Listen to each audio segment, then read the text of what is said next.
Hello and welcome back to Zaid is okay. Not sure what I'm doing with my hands. How's it going? Monitor, as always, is not in the direction of the camera. So if I look away over here, that is what. Maybe I could. No, there's not really any way to make it. What if I do this? Whoa, there we go. Okay, now I'm like kind of looking at you. Anyway, this is episode 8. Woo! Now, the reason that is a celebration and congratulations. For those that don't know or weren't here from episode 1, my goal when I started this was at least 8 episodes. Like, don't quit after 8. Like, I need to keep going. And I've done it. Technically, I've done it. I am a day late, similar to last week, but the video is here. Welcome to Zaid is Okay, episode 8. I was kind of cut off last week because my roommate's sister was in town and they came back and I didn't want to, I wanted to give them space to hang out or do whatever in the living room. But this week was semi uneventful, kind of eventful. I don't know. Let's get into it. So first of all, past 2 weeks, I've been using the Notes app. If you know what that is, not the what's it called? Not the like iPhone Notes app, but on Windows computers at least, there's a Notes like sticky Notes app. I'll put a picture up here. Basically, I write down on Monday at the start of the week. We always have a team meeting with client A.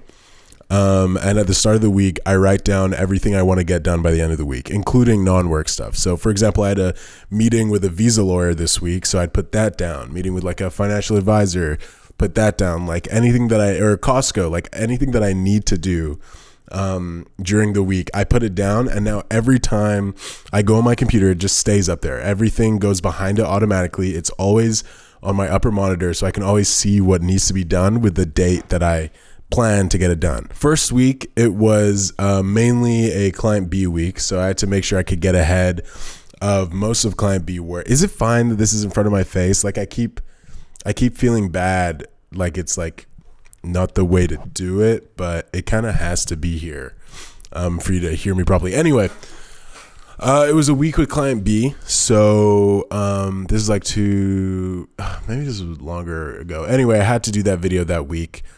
And I was basically like trying to make sure I could finish client B's video and get client A's work done, like my full-time work done as well. So I managed to do it, and I would like see it, like I'd do something, cross it out, like video A is done, cross it out. And it felt good. Like I could see when I was getting it all done, and it felt so satisfying at the end of the week. It's like, whoa, I did it all. But then I experienced for the first time not doing it all. So last week, my goal was to edit 7 videos, or at least edit 6 videos in a week, or 5 videos in a week, and review 2 from other editors. So leaving notes for them to send it back so it could be uploaded. I hit 1, 2, 3, 4 videos. I hit 4 videos, not 5 or 6. And I was not able to review the other one in time. Actually, doing this right now is reminding me, I know it's a Saturday, I'm trying not to work weekends, but I kind of want to just review this for the sake of not having to think about it next week. So I might watch that later. But yeah, so seeing 3 things, Zaid is Okay is also on there. So seeing 3 things up there that I didn't get done doesn't feel good. It really does not feel good. It just feels like I failed at something that doesn't actually matter, because I didn't need to hit 6 videos. This is like, we're doing with client A, I mentioned we're doing daily uploads in November. So I'm trying to kind of like figure out ahead of time how realistic it is, what I need to prioritize, what I need to get done, what my kind of schedule will look like during November. And so I'm like trying to ease into it. And I think last minute we switched up one of the videos from a video that one of the pre-cutters had edited, and I was doing the cleanup, fixing, leaving notes, to a video from scratch where I got the pre-cut and I had to do the whole video, all the edits, etc. from scratch. And obviously from scratch would take longer, which I wasn't prepared for, and that's why I thought I could get another 2 videos done. disappointing, annoying, but there's nothing I could have done about it. The video I did, I'm actually really proud of. It's tough with these videos, right? I was talking to my friend, and it's like, I think I said this last week on the podcast too. I don't really watch reaction videos, so I don't really I'm not tapped into what's a good reaction video. I just like good editing and entertaining editing and funny things, right? So when I say oh, I'm really proud of this video, I mean I'm proud of the editing and the jokes that I made in the video, the video itself, it's if it's reacting to, I think it was confessions or TikToks or something, and it's the content, I'm not super proud of it. It's kind of slop in a sense. It's fun, it's entertaining, and it has a purpose, right? It's as far as slop goes, I want slop that's entertaining, both editing wise, content wise, and the person talking wise, right? The Sniper Wolf is slop on the other spectrum, where the editing is not good. No offense to the editors, I know you're just doing what you have to do, click retention, blah blah blah, it's not your fault, but the editing is not good, or it's not, I'm not wowed by it, right? The fast zoom, flashy image, text in your face, etc. Not wowed by that, fast cuts, and the person talking isn't funny or adding anything to the jokes, and the clips are the most I don't even know how to describe it, OMG, I'm so different kind of humor, where it's just not funny all around. Whereas this one, it's at least the clips, a lot of them are funny that he's reacting to, or the video he's reacting to, or the confessions that he's reading on Reddit, whatever it is, at least they're hand curated and picked to make sure that they're funny / entertaining, which I know Sniper Wolf is not doing. The editing, if I do say so myself, is pretty funny most of the time. And the person saying the jokes is also making good jokes and bits. So it's overall, it's not it's not winning an Emmy, but if there was a YouTube editing awards, I feel like I'd have a chance, just because the stuff is funny. It's kind of good. Anyway, so I'm proud of what the final video was. It's just a little annoying that's because of the sacrifice of fully focusing on that video, I lost a lot of potential to do 2 more, and as we go into November, I'm gonna have to get used to not doing all the editing jokes that I think are funny, and not having, I guess, the highest quality, because it's every day. I'm reviewing or editing a video every single day in November. My plan is to try and get 2 a day, Monday to Friday, so I don't have to work the weekends. Again, I'm trying to be strict on not working weekends, so my goal is 2 a day, Monday to Friday, so it's ready for the weekends with the pre-cutters, with the editors, everything set in advance, so nobody has to work on a weekend. That's the goal. That's the dream. We'll see. But yeah, I'm preparing for that, and so mentally, I'm like, oh my god, I need to get used to being I don't like the way you did this zoom, or I don't like the way this punch-in is, or this is off center. But in the wide scheme of things, it's not the difference between 1,000 views or 50,000 views. It's though people that are watching it aren't going to click off because of this punch in. It's just the overall premium feel kind of dwindles a little bit when mistakes like that are repeated, and again, if it's daily, we don't have a choice. There will be more mistakes. People will notice. It's fine as long as people are watching and they're entertained, and then we'll kind of find what the threshold is of the least editing you could do for a video with it still being entertaining versus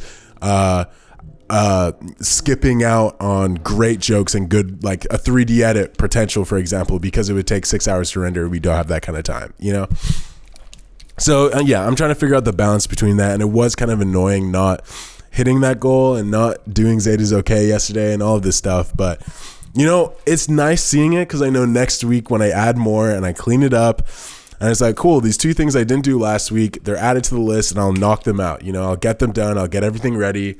It'll be reviewed and appreciated, and it'll be great, and it'll be funny. And yeah, I want to keep enjoying what I'm doing. And I have a fear that the more I delegate to other people, the less I am involved in what I enjoy doing.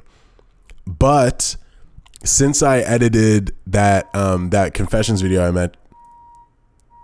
sorry about that.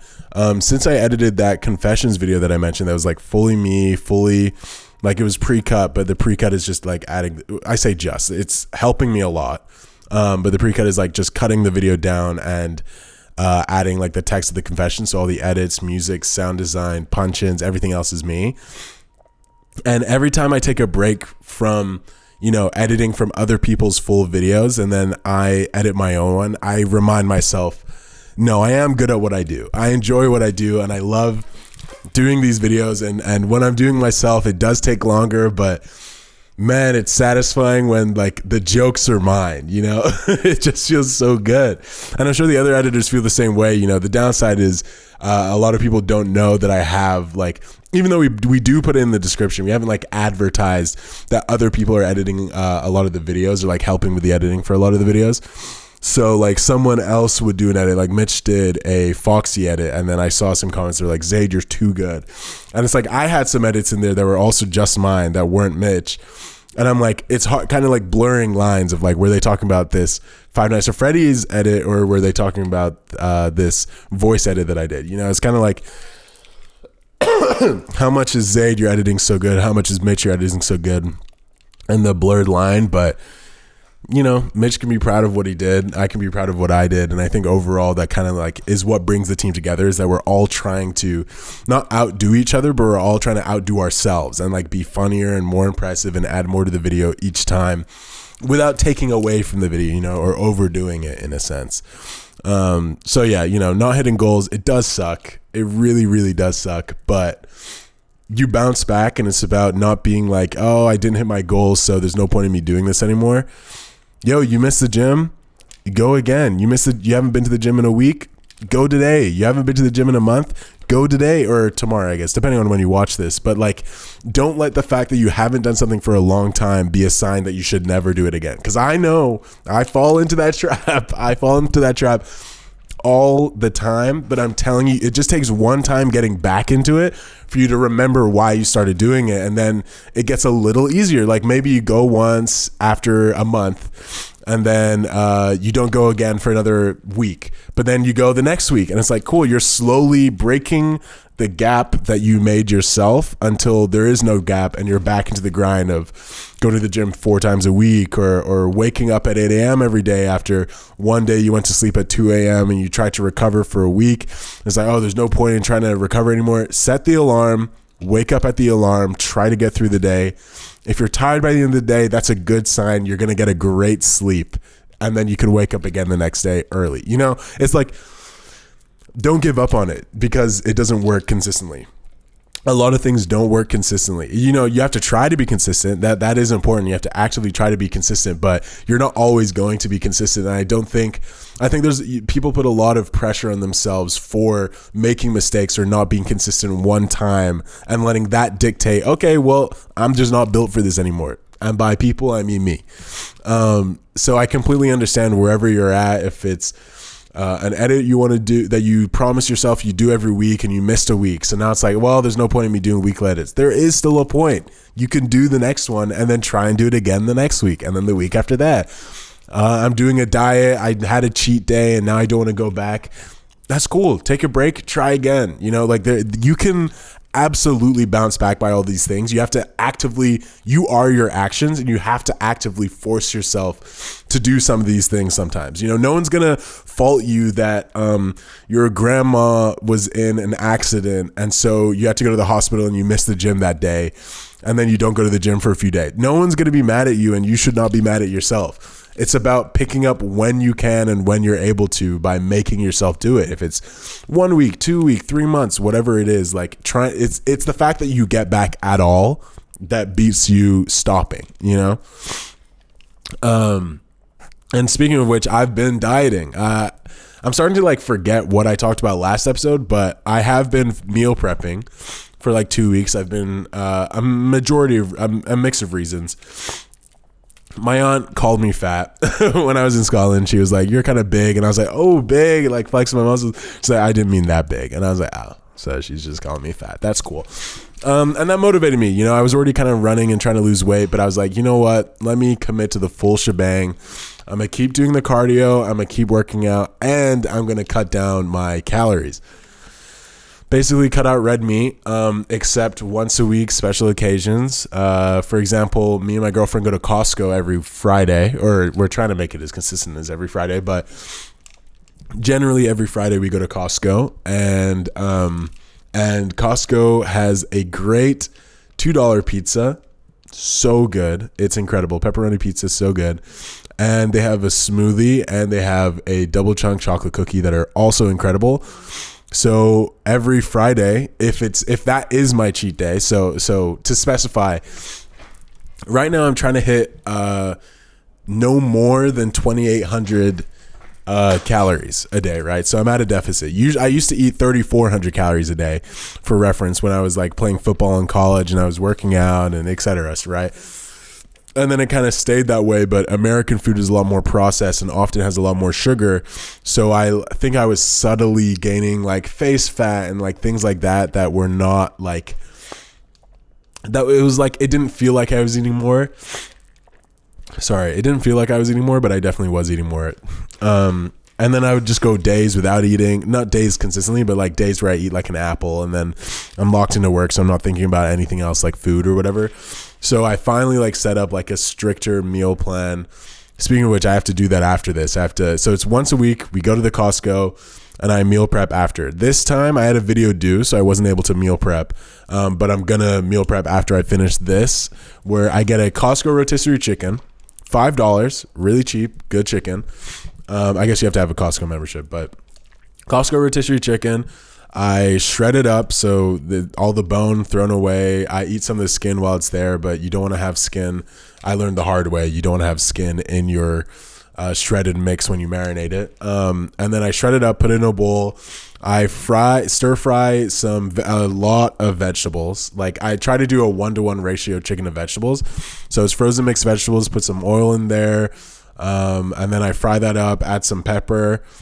Then I add in the chicken, so all of them are cooking together. And then I add barbecue sauce, a little bit of ketchup, and gochujang paste.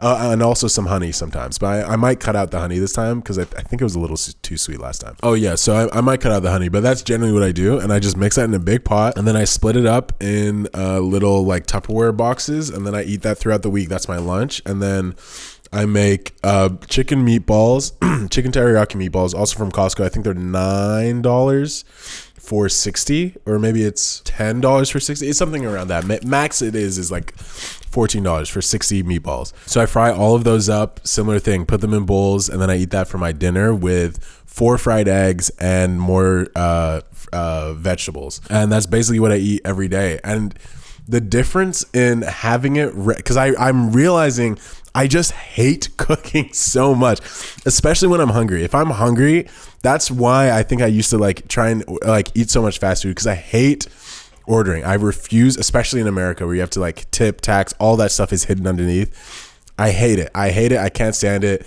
I'd rather not eat. So what happened was I would either be like, okay, am I bothered getting in my car to go pick up food? Or would I rather not spend the money and then just not eat instead of me going to cook with the ingredients I had?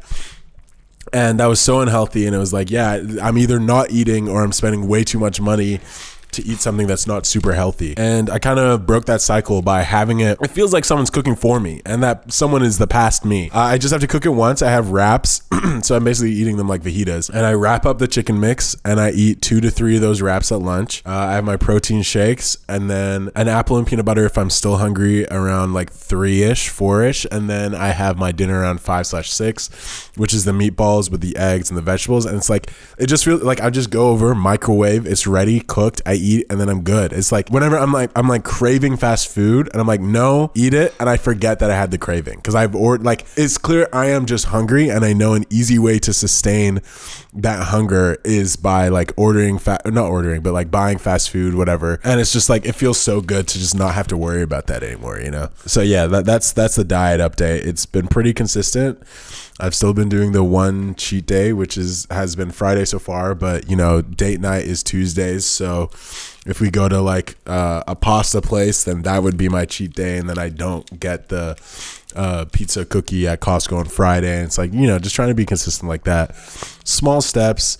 My girlfriend said it looks like I've been like, what's the word? Tightening up? That's not the word, but losing face fat at least, which is kind of a priority. I can't tell. I honestly can never tell if I'm making progress or not. I did notice I was a lot weaker for a while. I was eating maybe 1,800 calories, and then I had to up that. I had to up that a lot so that I would retain muscle. Because what I realized is I don't want to lose weight. I really want to stay around 215 pounds. 210 to 220 is like my ideal position. I just want to be lean. So I want to like cut fat. I also cut out most carbs in my diet, again, except in those cheat days if I get pasta or the pizza or whatever. So I also was like losing muscle that way, but I building in more protein into my diet. I started eating like yogurt and stuff. I am lactose intolerant, so I have some lactose free protein shakes, but then I have some with lactose yogurt. So feel like it kind of cancels itself out, but you know, I'm trying my best. That's all I can do. All I can do is try my best. And my best has been recovering in the gym. So at first I was going down on all of my weights because obviously I was eating I was not eating enough. And so now I'm like lifting similar weights to, how do I describe it? So the way I do my workouts is I pick a weight and then I lift it. And then I stay on that weight doing 3 reps or 3 sets of 16. So as soon as I can hit 3 sets of 16, I go up a weight. And then it's like, oh, I'm struggling on the second set. I can only do 14. I try again on the third one with the lower weight. That's fine. Then the next week I try again, all 3 with a higher weight. And I keep doing that until I hit 16, 16, 16, move up a weight. And I just repeat that cycle. I just keep doing that every week. And then I mark down how much better, or like I literally put like an arrow in my notes. It's like, this is what I lifted. Is that higher or lower than last week or than the last session? And I was getting a lot of down arrows when I wasn't eating. Surprise, surprise. You would have thought. But then as soon as I started eating again, and I was still losing like face fat, which is nice. And I have a body fat percentage measurement, and I need to put a battery in it so I can check it. But as soon as I was putting like real focus on my diet, I started to notice like better differences, and the arrow started going back up. And then I was back to like, oh, okay, you know, I'm eating less and I'm still strong because I'm still able to lift similar weights, you know? So yeah, that's that progress. I'll keep you updated as always. I haven't been doing my long walks anymore because I learned that is not really good for muscle growth. Supposed to be short, high intensity stuff. So like 10 minutes, 10 to 15 high intensity, like cardio, and after a workout. So what I used to do is I'd walk 15 minutes and then run, or I'd walk 17 minutes, then run for 13 minutes every morning before my workout. And I found out that that's not good and I don't need to go that far. So now I've tried to incorporate after a workout or in the days that I'm not working out, where I do speed walking up the hill for 10 minutes and then I run the way back for 10 minutes. And yeah, I mean, it's been going pretty well. It's a little, I just get bored. Running is truly just really boring to me. And I always like, I'm just counting the minutes till I can stop. I don't really understand people that enjoy running. Like, I understand it's clearly that we are different in that way, but running without like a motivation of like a sport or whatever, I don't know, just doesn't hit for me. Why is my I was like feeling so perfect before this, and suddenly I'm coughing. I have no idea why. But yeah, so that's, you know, that's the workout diet. Sorry, I have this stuff written down. I'm trying to mark it off. But another news, I was invited to a, I guess, party. It's like a launch party. If you know Poppy Studios or David Alvarez, he's a YouTuber. He does like just Jubilee type videos. And I was invited to this like launch event, and I'm not sure. So there's this app Partiful, right? My method has always been, you won't know who you can be friends with until you're in a situation around them, right? Like, I'm not, let me not lag. Okay. I'm not like I have really good friends. I'm not like actively looking for more friends, but I love hanging out and meeting new people. I really enjoy meeting new people. And so at some party that I was at, for one of my friends, it would have just been a partial mass invite. You go to someone's DJing, and then they want to invite as many people as possible, so as many people can see their DJing, and then you just happen to be one of the people on that list. And then next time someone else is at a party, but you were at the same one as their DJ, then you get mass invite, and it just kind of, the cycle just continues. And I've always found, just say yes to everyone, right? Like you never know. Sometimes they're like strict and they just won't accept you, but sometimes they let you in, and then you have a great time and you meet a bunch of cool people. So that kind of happened with this one party, and then I met David Alvarezi there. Cool guy. Honestly, it's weird because I wasn't a huge fan of his content, just because a lot of it felt very like I mean, it is just a Jubilee ripoff. Like, an honesty, and I'm sure he's aware of it too. It is a Jubilee ripoff, Jubilee/cut, but his main difference is that he does it with his friends. And at first it's just like, oh, this is like, it's not my type of humor, or I wouldn't be good on this video, whatever. But then meeting him in person, I realized he has just found a way to monetize hanging out and making jokes with his friends. So who am I to judge? You know, I'm like, if I could do what he was doing, I would absolutely take that deal 100 times. Taking someone else's content, reworking it, so now you're paying, I don't even know if he pays, I assume so, but now you're paying your friends, you promote them on your channel so their Instagram gets more followers, and you get to have fun, and you're just hanging out with your friends for like an hour, put that down to a video, also you get a bunch of money each month. It's like, obviously you take that deal. I get it. I'm meeting him in person, it really is just that. Like, he seemed fully aware that his videos are just for fun, for his friends, and you get money. It's like there's no downside. So anyway, I talked to him a little bit, and he invited me to their company Poppies, which is like basically their Jubilee. They're having like a launch event, and at first I wasn't gonna go because I just feel so socially anxious and nervous when because my girlfriend's not able to go to it. So when I get invited to events now and I know my girlfriend can't make it, I just feel like kind of like, what's the point of me going? You know, I'm just like, it's like, oh, like, what am I going to do there? Who am I going to meet there? That is like this would just be so much more fun if my girlfriend was there. So knowing she's not, I'm already not excited. But I messaged my buddy Carson and got him to go, and then I invited one of my other friends, Monica, and so now I feel like a little better about going. And one of my friends said I should go, and then Carson said we should go. So it was just like, okay, we're going to this thing now. I feel, how do I describe it? In LA, there can be a kind of aura to a lot of parties, right? Where you can tell that people have followers. And as a result of having followers, they know that the chances of someone in that room knowing who they are is pretty high. And there's kind of like an aura of that around them. Like I've seen people that I don't know, and it's like you can tell by how they dress, present themselves, who they're around, that they have like 50,000 Instagram followers. Like you can tell, you can just see that in them.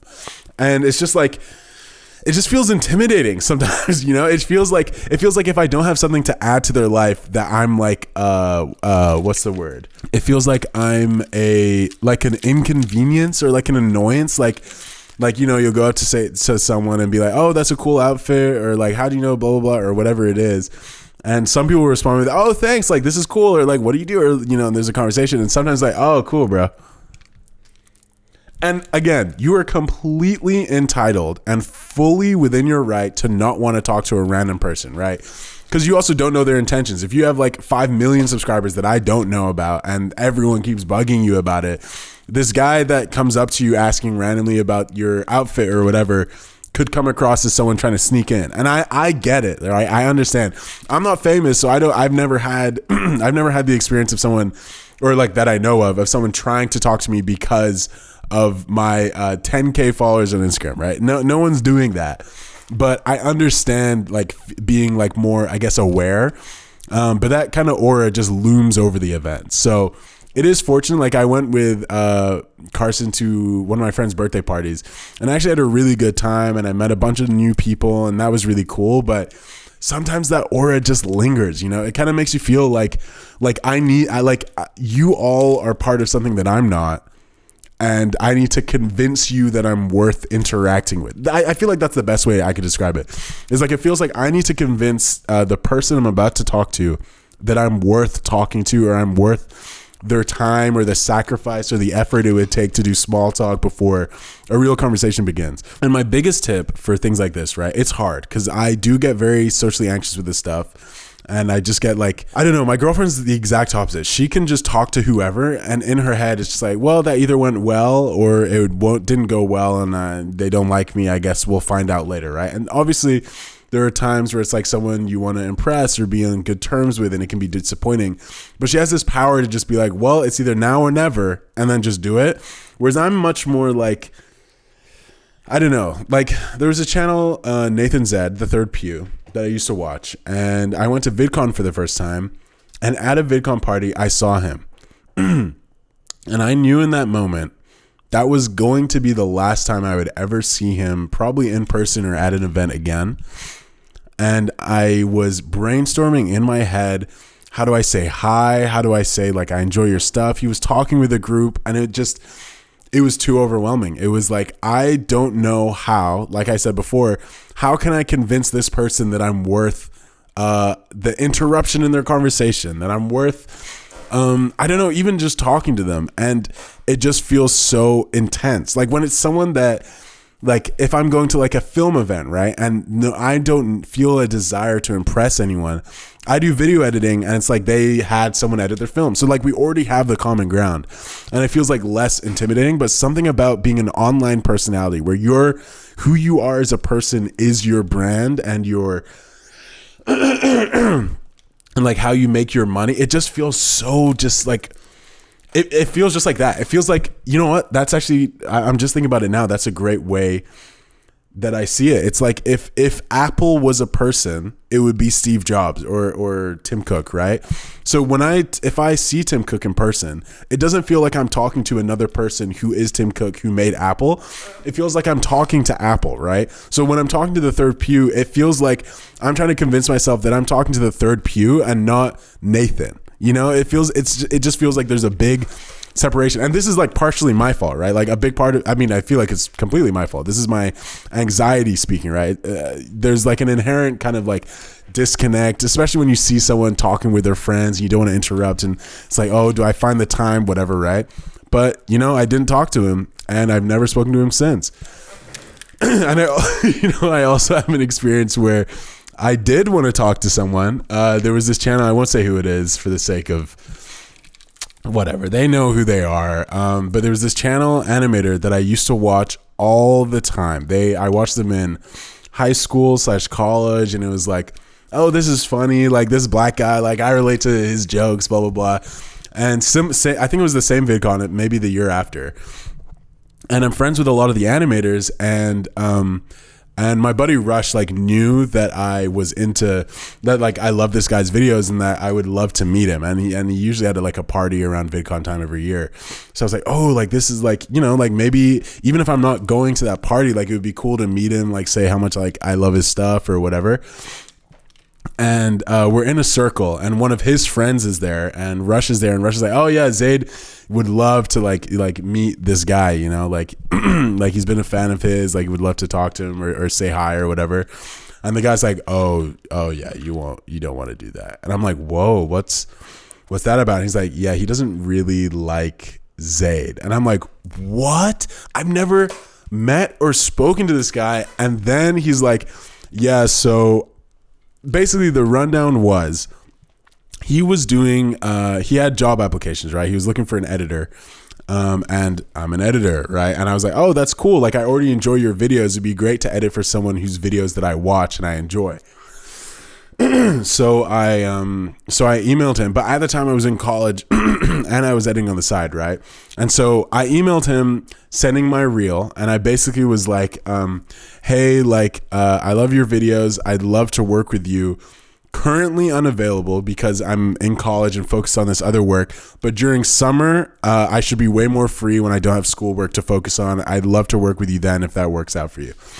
No response. I'm like, okay, that's fine. I tried. He probably didn't see it or didn't like my reel, or the like timing of working didn't work out, whatever. Turns out he took it as me flexing my work. He took it as I was like, hey, I can't work for you, but here's how good of an editor I am. And that left a bad taste in his mouth with the name Zaid. the way I lost my respect for him, it dropped to the negatives immediately. Like I was like, I don't know how to describe it. It felt like Don't Meet Your Heroes, except I didn't even meet him. You know, it was like, I went from like, oh, like this is someone whose videos I enjoy, like I respect, to, oh, he just completely misinterpreted my email out of context, almost in an egotistical way, that I am a person who just like exists to show how good I am at something that I cannot help you with. It just felt so like, oh, I see what kind of person you are now. Like I get it. Like I thought you were this, you weren't, and that's okay. And now I understand we would not work well as friends or in a group. Like clearly we have completely different perspectives on stuff like this. And it was honestly disappointing, but also I was like, oh, okay. And then I think they stopped uploading and they started doing something else. So I didn't really feel too bad or mad about it. It was just kind of like, oh, that sucks. Someone that I looked up to doesn't like me or doesn't respect me because of this thing out of context or this misunderstanding. But, you know, there's nothing you can do about that. I DM'd Prezzo like 4 years ago, editor for Cold Ones, before I worked on any Cold Ones videos. And I can't remember what joke I made, but he looked like Ben Marriott. And I think I texted, you look like Ben Marriott after I like your editing. And no response. Then I end up working for Cold Ones and he messages me and he's like, oh. And then I realized how corny what I said was. It's just like, you live and you learn. You know, everyone is just people. I'm sure that person meant no wrong in what they said. And I never meant any wrong with my email. It's just like, you know, when you're not in person interacting with someone, it's a little different. So all of that to say, gonna go to the party. It's next Friday.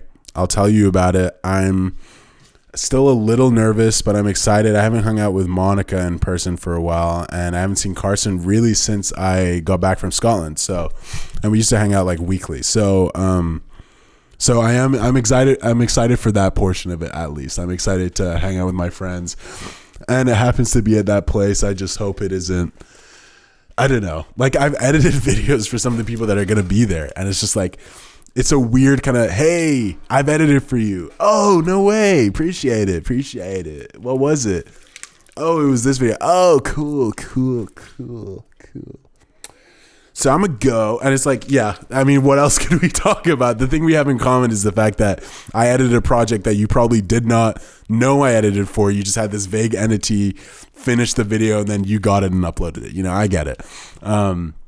But yeah, you know, I'll let you know how that goes. I hope it goes well. I'm sure it will. I mean, I feel like with this stuff, like there's no pressure because I can just leave early if I need to, you know. Alcohol is a crutch, and that probably will be used. I haven't drank in a long time, actually. Damn, has it been months? It's been at least a month, maybe 2 months since I've had any alcohol. And since I moved to America, honestly, when I was in Scotland, I mean, it was college, so it was different. I was on the football team, so it was very like almost the equivalent of like a frat, but much less weird than the frat concepts in America. But we had like, it was like a drinking night every Wednesday and every Thursday. Those were like every Wednesday, Thursday, you do your homework, you finish any projects you have, you get it all done so that by 6 p.m. on Wednesday, you're ready to go out. And then when I moved to America, that is not possible. One, everything is too far away. I'm not paying $50 for an Uber just to drink. It's not worth it. Two, drinks in America are 3 times the price of that in the UK. You used to be able to get a double vodka shot for £2 in the UK, or at least in Scotland, by my college town. And here to get a double vodka shot, I would estimate is $10 minimum. So, or sorry, double shot vodka soda. So double vodka lemonade or orange juice or whatever. So yeah, don't wanna pay. That's like that's 5 times the price. Yeah, not trying to pay 5 times the price for alcohol. And 3, I just haven't had many reasons to. Like I don't drink alone, and I rarely drink for the social aspect. I only really drink if it's like an event that involves it. So if it's like a bar or a club or whatever, and even at bars, I don't want to spend money at bars. So if the pregame drinks don't line up, then that's all I got. You know, that's it. There's nothing else. Sorry. So I haven't really had a need to drink that much, and also I'm like focused on work, and then with the diet and the working out, it's like as soon as I drink, I know the next day I'm gonna feel worse, and it's just gonna suck. But yeah, I don't know. Don't really have a motive for it, which is fine. It's whatever. I used to be like, oh, like this sucks. Like I don't drink as much, and then now I'm like, well, I don't really want to drink that night because I'm about to save so much money on Uber and stuff like that, you know. And you know what I was thinking about recently is like, am I gonna edit forever? Like I was really thinking about it because I was talking to my uncle was asking like, what's your plans? Like I'm renewing my visa, and it's like, you know, I'm gonna edit with my visa, and then I was like, oh, like what am I gonna do? Like in 20 years, I'll be 32. Am I still going to be editing for client A? Will I be editing for someone else? Will I be editing for myself? In 30 years, like I need to build something that can have a legacy, not just in the ego sense of like being remembered, but purely financially. Like I need to build something I can live off of for the rest of my life. You know, like I need to build something where I can take care of my future family, my kids, my brother, my mom, like everyone. Like I need to build something that will outlive me without me. Like, cause when you're on a salary, it's like what they say, if you're working for every penny you have, then you're never going to be free. I need to build something that works in the background for me. I don't want to have to edit to be paid, you know? But that's a depressing thought, and also it's a long way down the line. Right now, I'm loving editing. I am still working towards that. You know, I'm really enjoying streaming. Speaking of which, you can't see, but I'm rendering what we worked on stream today. We are almost done with that snowfall edit after the big delay. That's my bad. And I learned a lot of tips and tricks, and thanks to you guys as well. A lot of you were doing research in the background and sending me like video tutorials for things that could help. And, you know, I really, really do appreciate that. And there was this guy did a Minecraft edit of Gordon Ramsay in Minecraft, and it was super well done. But I was sent that video 4 times. 4 different people sent it to me. Were like, you should do this, and I'm like, that's what I'm doing. But it was also a wake up call. It was like, I need to commit to this. I need to make this work. It's like I keep saying I'm going to do this, I'm going to do that, but then it doesn't happen. And, you know, being on stream, the pro is that it keeps me accountable. I feel like I can't do anything else when I'm on stream except work on the thing that I've said that I'm going to work on, because there's people watching me for that thing, which is really good. But yeah, man, it's tough because like we're putting hours into this, and for like 1,000 views on TikTok, but it's fine. I would have made something that I'm proud of. And this is all building towards the bigger picture that all of you guys are going to be a part of, and I cannot wait. But yeah. I was also talking to my friend about rent in LA and how nuts it is. Like when you really think about it, I'm paying $1,325 a month before bills, before utilities. My Wi-Fi, I pay $33 a month. Just my portion of a $66 Wi-Fi bill, and I get 11 megabit upload speed. Does that make sense? It is so expensive here, but like I enjoy it and I don't want to leave, but then I something happens and I'm like, why am I here? And then I'm like, oh, but I love this part. I hate wasting money. I hate spending money, to be honest, and I hate any form of money leaving my account that isn't going to come back with more. Anything that's not investing money, it just drives me insane that like it's mandatory. Specifically because when I was in college, I was paying £450, so that's around $550, maybe $600 at most, a month for including Wi-Fi, including bills and water, including electricity, for a 3-bed house. That was my portion. For 3 of us paid $450. Take me back. It was so good. It was so good. To be fair, I was in college, so I didn't have to pay council tax. I think with council tax, it would have been closer to like £500 a month, maybe $550. But even then, that's half of what I'm paying right now. Half. We're chilling. We'll be fine. We'll be fine. I complain about this now.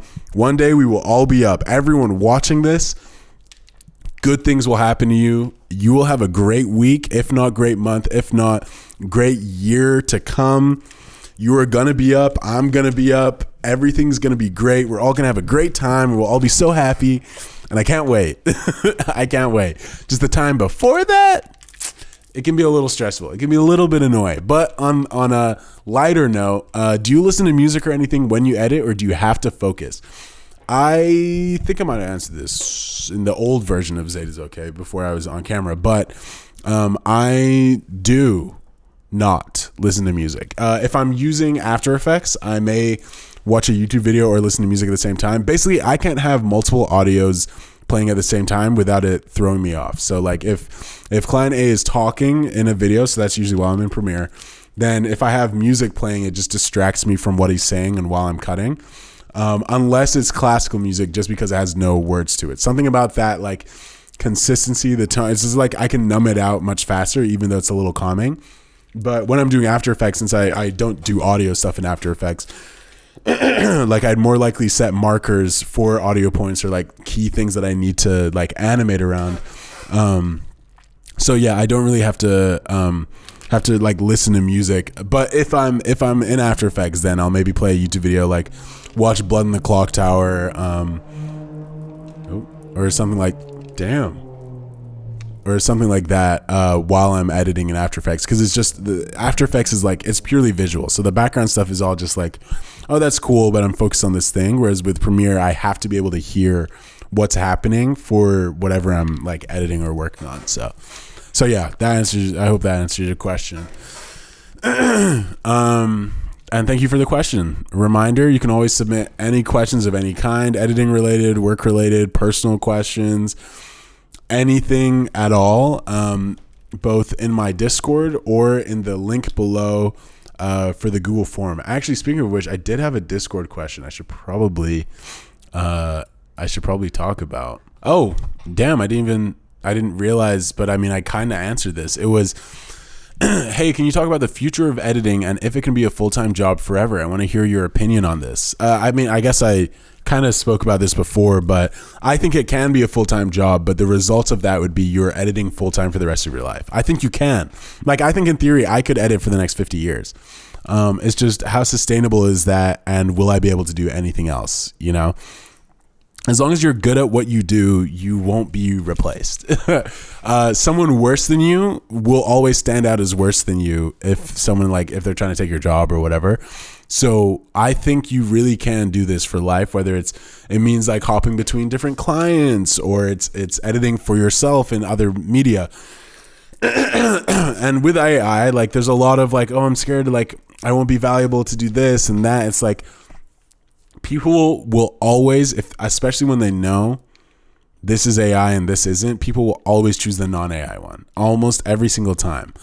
There's a group of people that will support it, and that's usually people that are invested in it. But the average person, a majority of the time, will choose the non-AI option if possible. AI can be a good tool, and I think it could be used for a lot of cool things. I use it for clean plates, for example. Because a lot of my clients, a lot of people in general, they won't have a clean plate, and you can do the stitch method, and I will still do the stitch method sometimes. It depends, because sometimes the clean plate AI isn't perfect, but if I can get the joke across just by selecting and then pressing remove the people from the scene, and then I have a clean plate, it's like, bet, like, let's do it. Yeah, so I think it is absolutely possible to do it full time. I think the future of editing is still strong. It's just maybe it'll look a little different in the future. Maybe content editing might be different. Maybe it'll be more work. But I think, you know, a lot of people will sell a course or sell packs. Like, I think you just need to be open to doing more than just editing if you want to do it for the rest of your life, you know, at least financially. So yeah. Okay, and the last question that I'm going to answer. Hey, I kind of want to pursue something similar too. So just wanted to know how you reached out to client A, how and when, and how you learned editing. How much do you get paid for this? What did you study? Who all do you work for? And how long does it take? Side note, I absolutely love and adore your work. I think you're absolutely funny. Thank you. I appreciate that so much. That's so kind of you. I can't talk about how much I make under contract. What I'll say is I probably make a little more than you think and a lot less than you think. That's kind of what I'll say. A lot of people think that when you work for a rich person, you are therefore rich. The funnel closes very quickly, very quickly from the top. The funnel goes from like millions of dollars to not millions of dollars or anything close to millions of dollars. I wish. But yeah, the funnel closes very quickly is what I'll say is, people will think that I'm making like hundreds of thousands of dollars doing editing. No, I'm not. But I make enough that is definitely like probably more than average. And I'm very grateful for that. Like I get to do it full time and live in LA, as I spoke about how expensive it is. So I do understand my privilege there. And my goal is always to make more. Every year I want to make more money than last year. And, that's always my goal. And I think it always will be my goal. So yeah, that's on the payment thing to get that out of the way. So I reached out to client A through, they posted a tweet. Actually that was, I spoke about this story in another video, so I won't go into too much depth because I'm also super hungry, but I, replied, basically I DM'd them, no response. Then they made a tweet saying they're looking for editors and to email blank. And so I emailed them, sent a reel, and I did a test edit, and I did a test edit, and the current producer actually wasn't producing for this channel at the time, but they DM'd them saying specifically like, oh, I really like the editing on this video. Like this person's good. You should keep them on the team. And so client A kept that in mind, and I was vaguely getting a video every like 2 to 4 weeks at random while I was in college, and then yeah, I've been editing basically full time since then. After I was editing randomly for a few weeks, then the channel I was working on started making a lot more money for the client, and the comments started like acknowledging my editing. And so I would just double down on that. I went even harder on the edits, spent more time on them, made them better. Because again, I wasn't consistent and I wasn't full time. So it was kind of, I'd get a video and it's like, this could be my last video. I need to make it as good as possible. And so I basically did that. And I learned at it. I'm fully self-taught, just YouTube videos. People say this a lot. It is the way to learn.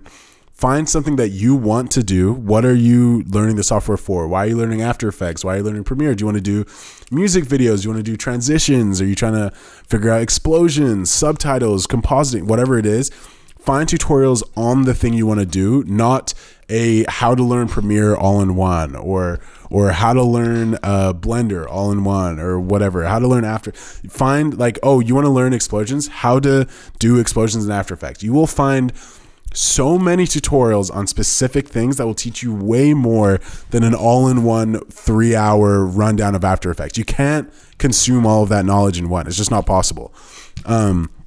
So yeah, like you should, through learning how to do an explosion, you'll learn about tracking, you'll learn about compositing, you'll learn about matching lighting, you'll learn about what a null is. Like you learn all these things through learning specific things, and then you go on to trying to do another specific thing. I learned a lot from copying, where I would try to remake someone's edit, or I'd see an edit, or the way someone even did subtitles, right? Lily Pichu did subtitles that had this little wiggle. I loved it. And I was like, how do I do that?